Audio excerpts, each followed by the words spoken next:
some form of remote learning, but some new academic performance numbers suggest the disruption to in-person education is taking a heavy toll on many of them.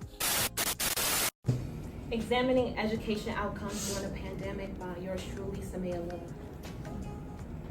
Love. Some of the things I'll be discussing today is how it impacted others, affected me, my solution, conclusion. I also added my works cited and any questions that you may all have. Its impact on others.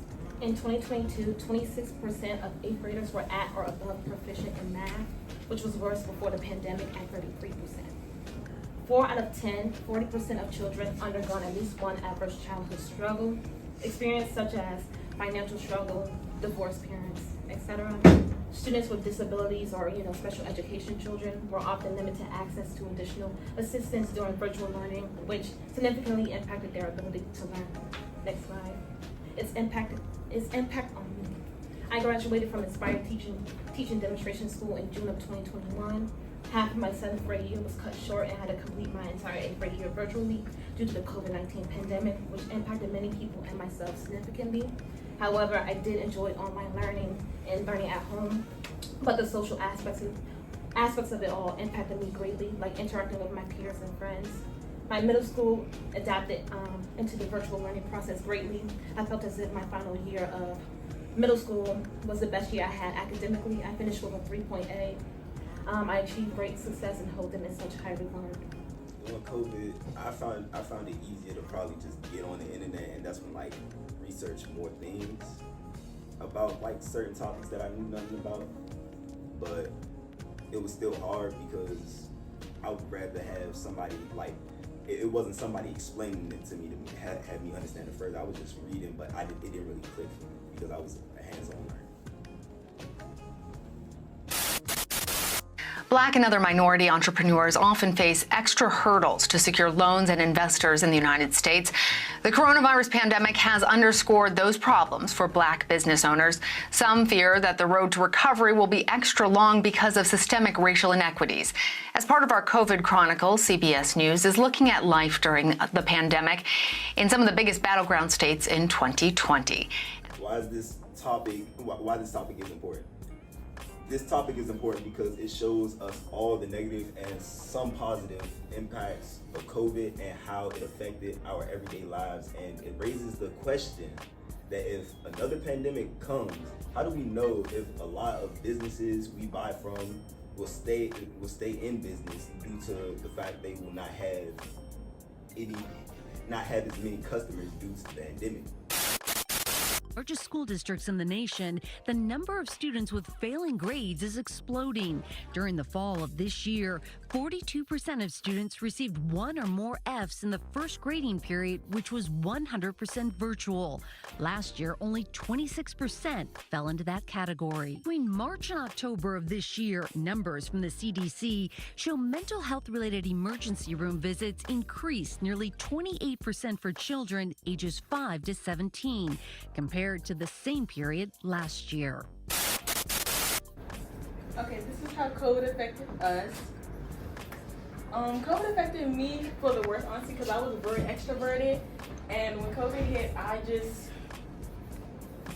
didn't know what to do with myself, so I couldn't really see my friends, I couldn't talk to my friends, and it made me feel a little bit lonely, and I started to lose a lot of friends, but eventually when we got back into the school building, I started to be more extroverted again. During COVID-19, it affected me, my personality, how I was. Same from there, I was very extrovert. I hang out with my friends almost every day in school and out of school. Not only affected me, but it affected my family. My grandma was coming from El Salvador to visit us, and when that whole shutdown had happened, it affected her health and her mental, because she really loves El Salvador.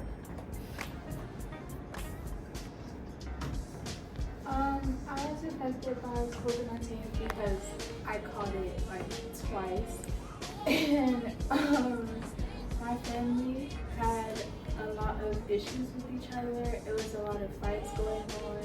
A lot of people in my family also caught COVID-19, and I wasn't an extrovert, but everyone in my family was, and they went out and they caught it, then they came back and gave it to me. And I also felt really lonely most of the time, and because of the issues that was happening with my family, I couldn't really talk to them about it because they didn't really care because they had their own stuff going on. The way the pandemic was really difficult for me. Making the social adjustment from seeing my friends every other day to barely talking to them at all, and being stuck in front of the computer screen in the same cycle over and over again did a really bad number on my mental health. So I'm glad that we're out of the pandemic now, but when we were, it was rough for me to get over. So this is how we would have handled the situation differently.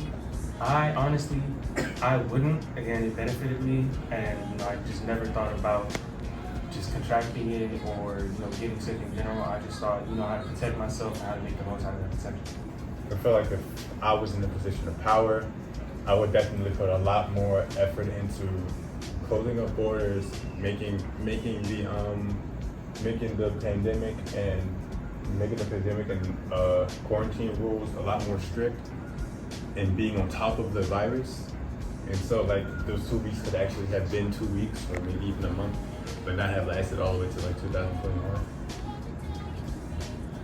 And I would have suggested a better learning environment for all the kids who just slept through all of their classes, because it made it impossible for kids to actually learn. Comparing all of the experience with COVID-19, these are solutions we came up with. Emotional support could help students, people overall, help problems, anxiety and stress during COVID-19 and even the after effects of COVID-19.